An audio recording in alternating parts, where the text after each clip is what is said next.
네, 객장 여자입니다. 코스피 2000선 전까지만 하더라도 삼성전자를 필두로 하는 IT 대형주들이 좀 장을 주도했었는데요. 앞으로 중기 상승 국면으로 접어들면 그동안 좀 장기적으로 소외됐던 종목들을 적극적으로 발굴해야 되지 않나 이런 시각이 두드러지고 있습니다.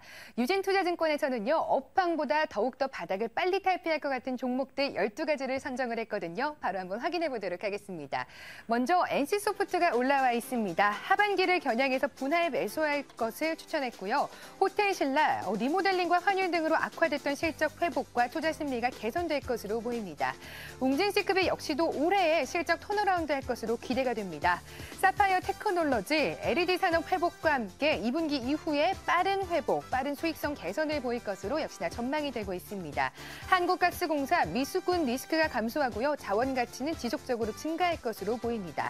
한화생명도 주가가 정상화될 것으로 기대감이 커지고 있고요. 아주캐피탈 역시도 견조한 실적과 자회사 턴어라운드에 대한 기대감 커지고 있습니다.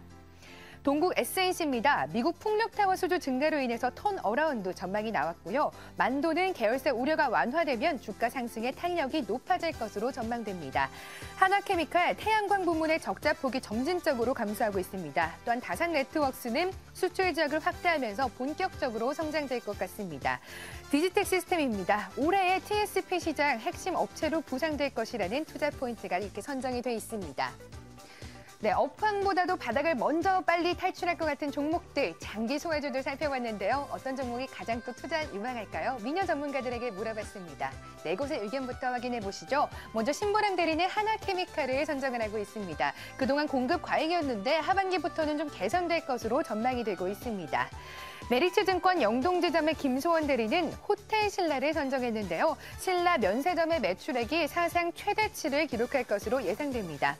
하나투자증권 서초지점의 송은희 대리는 역시나 호텔신라를 꼽고있는데요. 리모델링 후에 하반기에는 수익성이 기대되고 있습니다.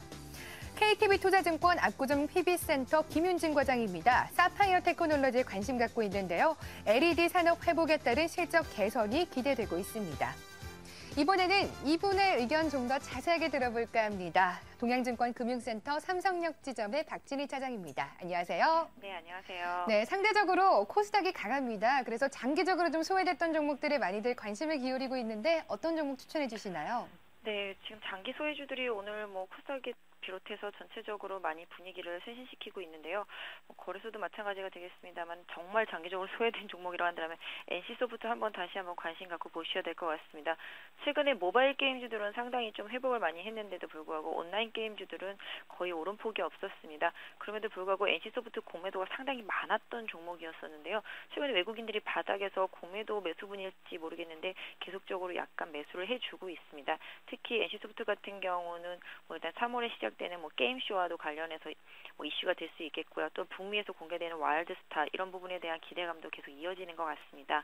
그래서 전체적으로 지금 소외주들이 다 한 바퀴씩 종목마다 좀 많이 돌고 거래소보다는 코스닥 쪽이 좀 많이 집중되어 있긴 하지만 가격적인 메리트 면에서 NC소프트도 무시하지 못할 것 같습니다. 그래서 단기적으로 관심을 갖고 보시는 분들이나 중기적으로 관심을 갖고 보시는 분들도 14만 원 정도만 강하게 이탈하지 않는다라면은 저점에서 한번 분할로 접근해 보실 수 있을 것 같습니다.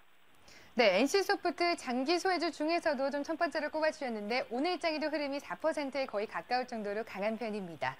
이번에는 주간 공략주 점검해 볼게요. 지난주에 태웅을 선정해 주셨었는데요. 한 주간 3%에 가까운 상승세를 보여주기도 했고 오늘 일장에서도 1% 넘는 상승세입니다. 앞으로 전망 어떻게 하시나요? 네, 역시 태웅 역시도 장기 소외주 종목 중에 하나입니다. 거의 3년 정도 조정을 받았는데요. 오늘 풍력 관련주들 흐름이 전체적으로 나쁘지는 않습니다. 지금 동국 SNC도 좀 좋은 흐름 보여주고 있고요.